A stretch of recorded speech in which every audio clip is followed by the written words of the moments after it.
Arrêtez de croire ces vendeurs de rêves. Ils vous vendent des rêves. Triste, mais il y a beaucoup de travailleurs étrangers qui gagnent mieux leur vie que les Canadiens. D'autres disent que les Canadiens ne veulent pas faire certains boulots, donc ça va aux étrangers. Mais la fin, c'est que les shelters, c'est-à-dire les maisons pour les sans-abri et les food banks, là où on donne des repas gratuitement, sont remplis massivement par des Canadiens. Salut à tous, bienvenue dans une nouvelle vidéo. Mon nom est Massim Bokor. Aujourd'hui, on parlera d'un sujet très populaire, mais que beaucoup évitent de dire la vérité dessus. En fait, quand je prends du recul, j'ai compris une chose. C'est beaucoup plus facile d'avoir une chaîne où ils vont vous faire la promotion de l'immigration canadienne. Ça attire beaucoup de personnes. Venez au Canada, les programmes si... Mais ils n'aiment pas toucher le fond. Ils n'aiment pas dire la réalité sur le terrain. Mais j'ai des milliers de cas par les journaux, par mes amis, par des expériences sur le marché. Je me rappelle d'un gars du Nigeria qui était un boss à Dubaï, Nigérian qui a réussi, qui a immigré à Dubaï, qui avait son entreprise, qui vivait bien. Je me rappelle quand il est venu, il disait qu'il avait environ 600 000 $ canadiens qu'il est venu avec sa famille de 7, enfin, y compris lui. Donc 7, maman, papa, 5 enfants. Il a acheté sa maison. Mais après, il a dit qu'il galérait tellement avec son parcours et tout ce qu'il avait comme chef d'entreprise pour s'en sortir au Canada. Pourquoi lui, là, il galère, toi, tu ne vas pas galérer? C'est saturé. Restez chez vous. Ils vont vous faire la promotion parce qu'ils veulent augmenter leurs revenus à eux-mêmes. Mais ils ne vont pas toucher le fond. Ce monsieur, il disait carrément une fois, c'est lui d'ailleurs même qui m'a donné le boulot où j'étais livreur parce que c'était le chef de cette compagnie aussi. Livreur Amazon, il disait, ça ne sert à rien d'aller à l'école. J'ai eu tous ces diplômes, mais je viens ici avec tout ce rêve que j'avais au Canada. Mais je suis obligé maintenant d'être plus concentré dans mon business qui ne fait que bouger petitement que d'avoir un emploi excellent et d'être millionnaire juste par cet emploi. Donc je dois encore recommencer le côté business. Et petitement, il se lâchait et il trouvait des gens pour travailler. Et qu'est-ce qu'il disait? Pendant que nous on travaillait pour sa compagnie, lui il reprenait 4 ans d'études. Il devait reconvertir. Alors qu'il avait tellement d'expérience, il pensait que le Canada lui serait ouvert. Non, il disait souvent, they like to act like they know it all. Genre, ils aiment tellement jouer aux connaisseurs là-bas, alors que j'ai beaucoup plus d'expérience que quand on est dans le bureau, je sais que eux ils manquent d'expérience, mais parce que j'ai pas le diplôme adéquat, je suis obligé de recommencer le système. Pourquoi lui il a galéré? Il a dû finalement recommencer à Queen's University. Puis, c'est là maintenant qu'il a pu obtenir un boulot de superviseur à 120 et quelques mille $. Après 4 ans. Moi, je conseille même souvent à ceux qui ont des talents de cuisine, allez-y. Si vous avez ce potentiel de faire un business, allez-y, ouvrez vos... Parce que les gens vont toujours manger, quoi.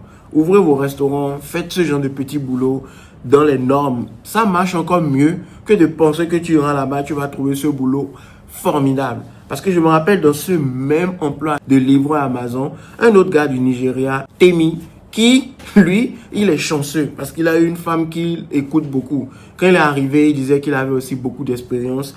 Il était à la tête d'une compagnie de plus de 154 employés et lui, il a vite décroché un boulot à Rogers. Rogers, c'est comme MTN, c'est des compagnies télécom, c'est Internet, ils vous vendent des téléphones, c'est télécommunications, c'est des géants, installation de Wi-Fi, ce genre de choses. Il a eu à travailler pour une compagnie comme ça. Et il disait il était à 100 et quelques mille $ l'année. Il pensait qu'il avait commencé l'immigration et que l'immigration serait agréable. Il s'est très vite rendu compte que ça allait être amer. Après 6 mois de boulot, il a dit qu'on lui a résilié son contrat. Et qu'il pensait qu'il faisait bien son boulot. Mais eux, ils trouvaient qu'ils ne faisaient pas assez. Ils ne seraient pas dans la compagnie, ils ne respectaient pas les politiques de la compagnie. Il était prêt à prendre une maison à Nepean, Ottawa. Mais par la grâce de sa femme, il ne l'a pas fait.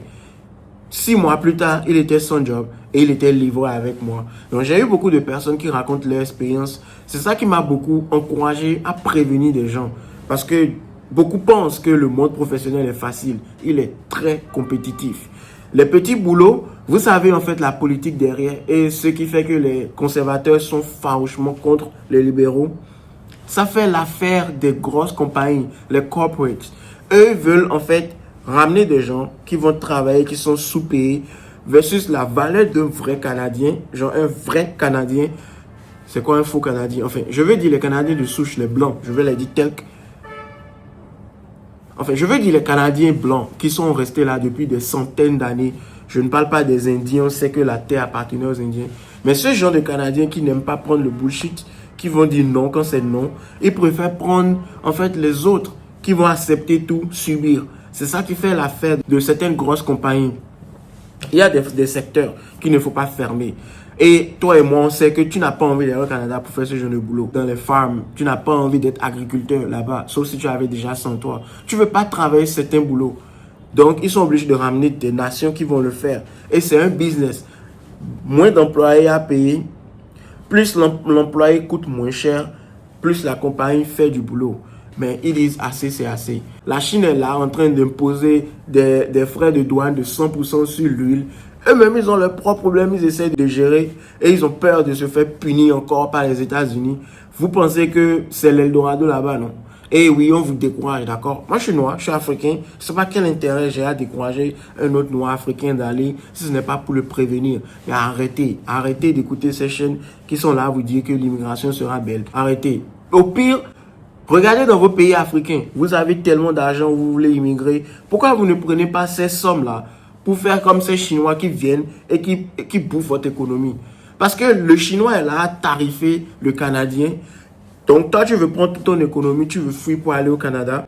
Mais là-bas, ils sont sévis par ceux-là qui sont dans ton pays en train de bouffer l'argent. C'est quel cercle ça? Réfléchis un peu.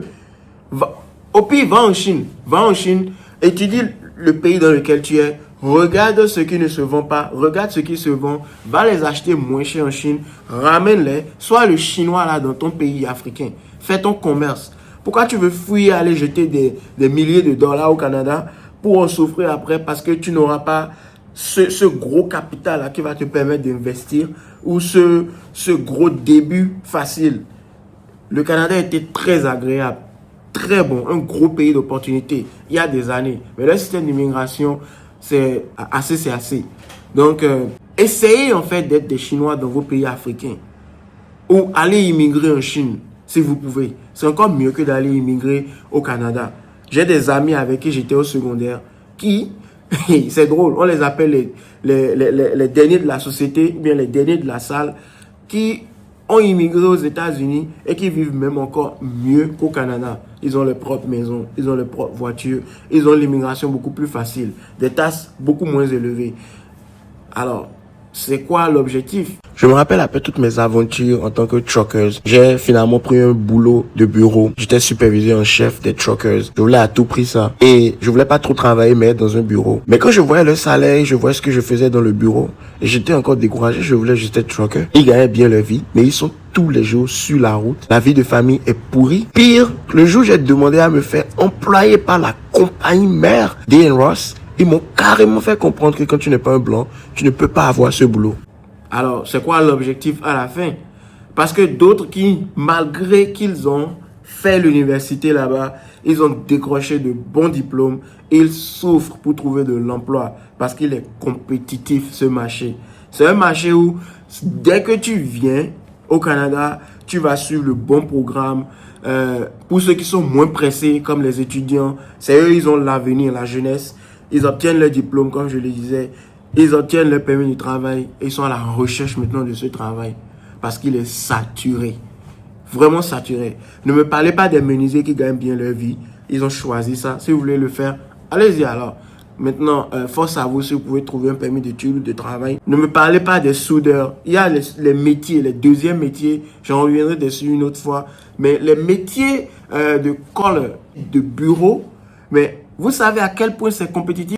Vous savez qu'il y a des tas de blancs, de Canadiens qui étudient, qui décrochent le diplôme et qui cherchent aussi de l'emploi. Et toi, l'Africain aussi, tu fais le même parcours. Tu penses qu'il te sera facile? Non. J'en ai des preuves. Je ne peux pas les exposer ici parce qu'ils sauront de qui je parle. Ça, je parle de mes proches. J'ai un ami qui a fait Statistique Canada. Il pensait qu'on allait lui renouveler son contrat. Niet. J'ai d'autres qui ont étudié là-bas à des universités quand même canadiennes, mais qui arrivaient jamais à trouver de boulot. Alors, qu'est-ce que vous dites? Ils sont obligés de faire des call centers, des boulots d'appel, alors qu'ils ont des diplômes. Pourquoi pour eux ne marche pas? C'est pour vous. Vous pensez que le monde vous décourage. arrêtez un peu et réfléchissez 2 fois avant de vouloir immigrer. Et félicitations à toutes les autres personnes qui ont une immigration réussie là-bas. Mais on veut les preuves, on veut voir vos preuves d'immigration réussie. Parce que vous aimez vendre le rêve aux Africains et aux étrangers. Arrêtez. Attendez 2027-2028, quand les choses seront un peu plus calmes. Ils ont besoin d'immigration. Le Canada est un pays d'immigrants. Mais à des niveaux, c'est énorme. C'est beaucoup. Ils ne peuvent simplement pas supporter ça. Il faut privilégier les Canadiens d'abord. Et il n'y a pas de haine ni de rancœur dans ceci. Et c'est ça qui fait que dans le pays, vous avez l'impression qu'on ne vous aime plus trop. C'est pas ça. Eux aussi, ils sont des Canadiens, malgré que vous vivez dans le même pays. Et aussi, ils savent ce qu'ils préfèrent. Et quand ils sont étouffés, ils sont étouffés.